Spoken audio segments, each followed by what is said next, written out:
kids, it's Pastor Jared here. We're ready to tell you the lesson today. Now, you may be asking, where is he? I'm at my house. I am in my awesome hangout room, and the reason we're doing it here is because somebody, Sam, forgot to record. So we're going to do a little bit of a lesson here and just recap and tell you what happened in the Bible, what we teach on today. Today is on the bronze serpent. So I got a little special guest, and I'm going to go get our special guest. So stick with me. Okay, I'll be back in a second. Everybody say hi. This is Sunset. She is my pet snake. She's a boa constrictor. And if you've ever gone to a summer camp, you may have met her.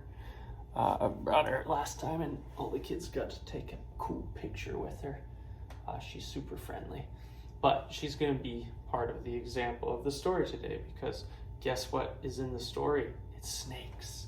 It's about the bronze snake. So, okay, the Israelites, right?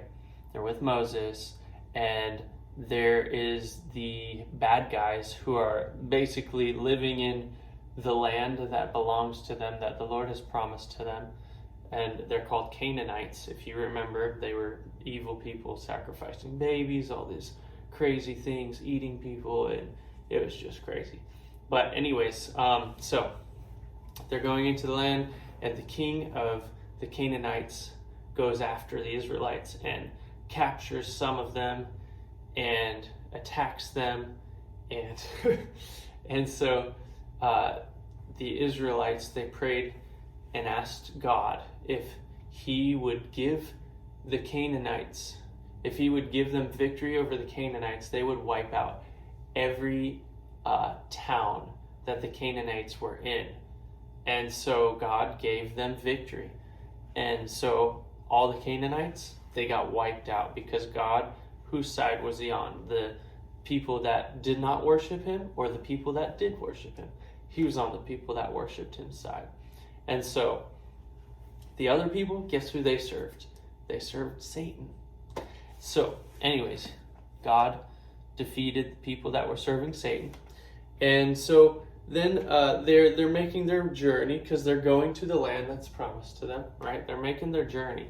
And guess what they start doing? Complaining. They're like, oh, this is so long. I'm so tired. We're out here in the desert. We got nothing to eat. We're thirsty. All we've had is this stinky manna. Now, if you remember from previous stories, manna was given to them from heaven. And it was this stuff that they didn't know what it's called. It would appear on the grass in the mornings. They could gather it. It would nourish them. And it was called manna, which means, what is it? They didn't know what it was. But it appeared, and it's like bread from heaven. And so they were complaining. They're like, we don't have any food. What really they wanted? Variety. They wanted a bunch of different flavors. And then they're like, we don't have anything to drink. But they really did. They're just being complaining. And, they were complaining. And so guess what?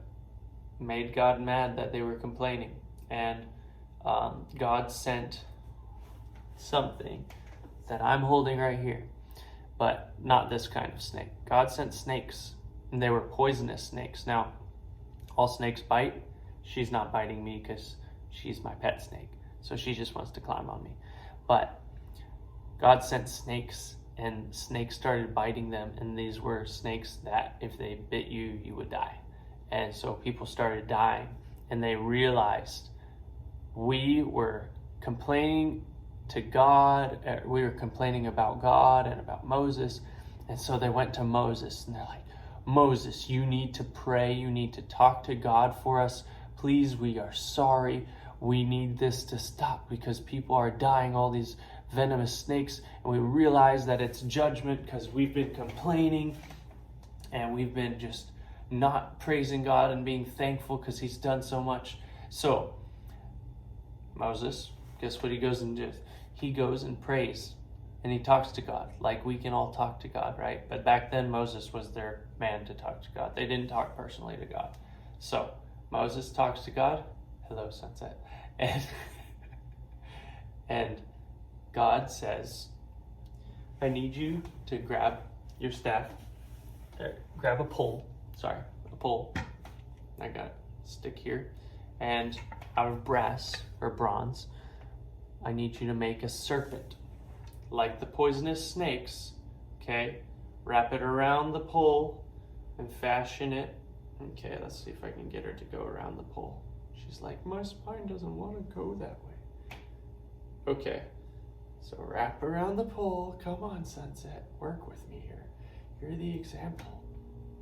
Okay, there we go. Perfect, just like that. Now hold on, Sunset. Now imagine her, but be a brass serpent, okay? And he said, and hold up the pole. All right, there we go. So he fashioned an image like this out of brass. And all they had to do was stare into the eyes. Stare into the eyes. And when they looked on the brass serpent, what happens? They got healed. Completely healed. So if you stare into the eyes of the snake, but it was brass.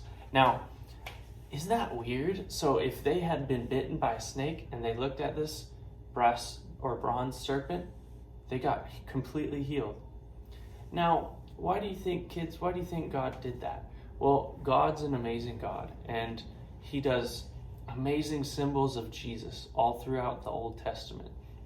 This is a humongously amazing symbol. Okay, so what does the serpent represent? Well, you think of a snake, sometimes you think of Satan. You think of the garden, the fall of man, sin. So the serpent represents sin. So the Israelites were complaining, which is sin, disobeying God, and that's sin. So they had snakes come and bite them. Their sin came to basically bite them. And so God takes a bronze snake, right, puts it on a wooden stick, which the wood represents the cross, right? And he put the cross, he put the sin on the cross, right? In Jesus, he took our sins on him. So Jesus took the sin of man, and on the cross it was judged. So when they would look to the cross, just like we look to the cross, so they would look and see their sin judged on the cross. And of course, this is a stick. I mean, there you go, there's your cross. But it was just showing. I mean, it was a weird thing to them because they didn't know it, but now we know it, we see it, and it's amazing that God was showing that there's coming a time when you'll be able to look to someone to heal you completely, to save you completely, and that's Jesus, kids. So that's our lesson today. Pretty sweet lesson. Everybody give a round of applause for Sunset. She did such a good job. And we will see you next week, kids. Bye.